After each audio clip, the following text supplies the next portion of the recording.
Cricket ವಿಚಾರದಲ್ಲೂ ಧರ್ಮದಂಗಲ ಆಗಿದೆ. ರಂಜಾನ್ ಮಾಸದಲ್ಲಿ ಟೀಂ ಇಂಡಿಯಾ ಕ್ರಿಕೆಟಿಗ ಮೊಹಮ್ಮದ್ ಶಮಿ ರೋಜಾ ಮಾಡ್ತಿಲ್ಲ. ಶಮಿ ರೋಜಾ ನಿಯಮ ಪಾಲನೆ ಮಾಡದೆ ಅಪರಾಧ ಮಾಡಿಬಿಟ್ಟಿದ್ದಾರೆ. ಶಮಿ ತಪ್ಪು ಸಂದೇಶ ರವಾನಿಸಿದ್ದಾರೆ. ಶರಿಯತ್ ದೃಷ್ಟಿಯಲ್ಲಿ ಆತ ಅಪರಾಧಿ, ದೇವರಿಗೆ ಉತ್ತರಿಸಬೇಕು, ಕ್ಷಮೆ ಕೇಳಬೇಕು ಅಂತ ಅಖಿಲ ಭಾರತ ಮುಸ್ಲಿಂ ಜಮಾತ್ ಅಧ್ಯಕ್ಷ ಮೌಲಾನಾ ಶಹಬುದ್ದೀನ್ ರಜ್ವಿ ವಿವಾದಾತ್ಮಕ ಹೇಳಿಕೆ ಕೊಟ್ಟಿದ್ದಾರೆ. ವಿಮಲ್ ಹಾಕೊಂಡು ಮಕ್ಕ ಕೂಗಿದ್ರೆ ಮೈಯೆಲ್ಲ ಕೇಸರಿ ಹಾಕಬಿಡ್ಬೇಕು ಮಗನೇ. ಪರ ವಿರೋಧದ ಚರ್ಚೆಗಳಿಗೆ ಆರಂಭ ಮಾಡಿಕೊಟ್ಟಿದೆ. ಮೌಲ್ವಿನೇ ದೈವ ವಿರೋಧಿ. ಅವನೇ ದೈವ ವಿರೋಧಿ. ನನಗೆ ಅವನು ಪಬ್ಲಿಸಿಟಿ ಮೌಲ್ವಿ ಇದ್ದಂಗಿದೆ. ಟೊಪ್ಪಿ ಗಿಪ್ಪಿ ಹಾಕೊಂಬಂದು ಕರೆಕ್ಟಾಗಿ ಕ್ಯಾಮ್ರಾ ಕೂತಿರೋದು ನೋಡಿದ್ರೆ ಪಬ್ಲಿಸಿಟಿ ಗಿರಾಕಿ ಅದು ಯಾವುದೋ. ಇಂಥದ್ದನ್ನು ಮಾತಾಡಿದ್ರೆ ನಾನು ತೋರಿಸ್ತೀರಿ, ಮಾತಾಡ್ತೀರಿ ಅಂತ. ಈ ನನ್ನ ಮಕ್ಕಳಿಗೆ ತಿಂದ್ಬಿಟ್ಟು ಮನೇಲಿ ಬೇರೆ ಏನು ಕೆಲಸ ಇರಲ್ಲ, ಇಲ್ಲಿ ಬಂದು ನಿಂತ್ಕೊಂಡು ಹೋಗೋ ಬರೋರ್ನೆಲ್ಲ ತರಲೆ ಮಾಡ್ಕೊಂಡು ಪೋಸ್ ಕೊಡ್ತಿರ್ತಾರೆ ಬಡ್ಡಿ ಮಕ್ಕಳು. ಹೆಂಗಾಗತ್ತೆ? ಶರಿಯತ್ತಲ್ಲಿ ಕುರಾನಲ್ಲಿ ಏನಿದೆ, ಯಾರಿಗೆ ಮಾಡೋಕ್ಕೆ ಯಾರ್ಯಾವ ಎಕ್ಸಂಪ್ಷನ್ಸ್ ಇದೆ ಅದರೊಳಗಡೆ? ಎಲ್ಲರಿಗೂ ಎಕ್ಸಂಪ್ಷನ್ಸ್ ಇದೆ ಅದರಲ್ಲಿ. ಅದರಲ್ಲಿ ಇರುವಂತ ದೇಶವನ್ನು ಪ್ರೀತಿಸುವಂತಾನೆ ಇದೆ, ಅದು ಎಲ್ಲ ಇದೆ, ಎಕ್ಸಂಪ್ಷನ್ಸ್ ಇದೆ. ಹೌದು, ಅದರಲ್ಲಿ ಪಾರ್ಟ್ ಆಫ್ ದಟ್ ಎಕ್ಸಂಪ್ಷನ್ ಇದು.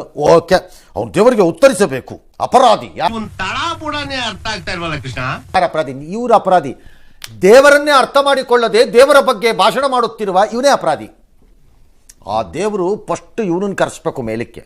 ಅರ್ಜೆಂಟಾಗಿ ಬಯಲುಂಚು ನಿನ್ನ ಜೊತೆ ಮಾತಾಡೋದಿದೆ ಅಂತ. ಯಾವಾಗ ಹೋಗ್ತೀಯಪ್ಪ ನೀನು? ಒಬ್ಬ ಯಾರು ಇದ್ದಕ್ಕಿಂತ ಹಿಂಗೆ ಬೀಳ್ತಾರಲ್ಲ, ನೀನು ಬಿದೋಗ್ಬಿಡು ಅಷ್ಟೇ. ನಿಮ್ಗೊಂಚೂರು ಮಾನ ಮರ್ಯಾದೆ ಇಲ್ವಾ? ಥೋ, ನಿಮ್ಮ ಜನ್ಮಕ್ಕೆ ಎಂತೆಂಥವ್ರಿಗೂ ಸಾವು ಬರುತ್ತೆ, ಸತ್ತೋಗ್ಬಿಡಿ. ಎಂಥ ಬೋಗಸ್ ಫೆಲೋಸ್ನೆಲ್ಲ ತಗೊಂಬಂದು ಮಾಡ್ಬಿಡ್ತೀವಿ ನಾವು ಈ ಥರ.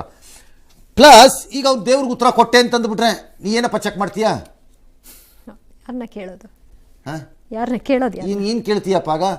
ಮೇಲೋಗಿ ಹೌದು, ನಾನು ಉತ್ತರ ಕೊಟ್ಟೆ ದೇವರಿಗೆ, ದೇವ್ರು ಹೇಳ್ದ ಇಟ್ಸ್ ಆಲ್ ರೈಟ್, ನೀನು ನಿನ್ನ ದೇಶಕ್ಕೋಸ್ಕರ ಮಾಡಿದೀಯ ಈ ಕೆಲಸನ, ನಾನು ಅದನ್ನು ಮನ್ನಿಸಿದ್ದೀನಿ, ನುಗ್ಗು ಮುನ್ನುಗ್ಗು, ಆ ದೇಶಕ್ಕೋಸ್ಕರ ಹೋರಾಡು ಅಂತ ಹೇಳಿದ್ದಾನೆ ಅಂತಂದ್ರೆ ನೀ ಏನಪ್ಪ ಮಾಡ್ತೀಯಾ? ಅವ್ರು ಹೇಳಿದ್ದನ್ನ ಕೇಳಿ ಒಂದು ಕ್ಷಣ ನನ್ನ ಮೈಯೆಲ್ಲ ಕಂಪಿಸ್ತು. ಉಪವಾಸ ಇದ್ದ ಆಟ ಬೋಗಸ್ ಫೆಲೋಸ್ ಎಲ್ಲ ಬಂದು ಆಯ್ತಪ್ಪ. ಕುರಾನು ಮತ್ತು ಶರೀಯತ್ತಲ್ಲಿ ವಂಚನೆ ಮಾಡಬಾರ್ದು, ಕಳ್ಳತನ ಮಾಡಬಾರ್ದು, ಬಡ್ಡಿ ಕೊಡಬಾರ್ದು, ಬಡ್ಡಿ ತಗೋಬಾರ್ದು, ಮೋಸ ಮಾಡಬಾರ್ದು, ಮಾಡಿದ್ರೆ ಕೈ ಕತ್ತರಿಸ್ಬೇಕು, ಕಾಲು ಕತ್ತರಿಸ್ಬೇಕು ಅಂತಿದ್ದಲ್ಲ. ಕತ್ತರಿಸಪ್ಪ, ಅದು ಯಾರ್ಯಾರು ಕತ್ತರಿಸ್ತೀಯ ನೋಡ್ತೀನಿ ನಾನು. ಅಣ್ಣ ಇದೆಲ್ಲ ಯಾಕಣ್ಣ?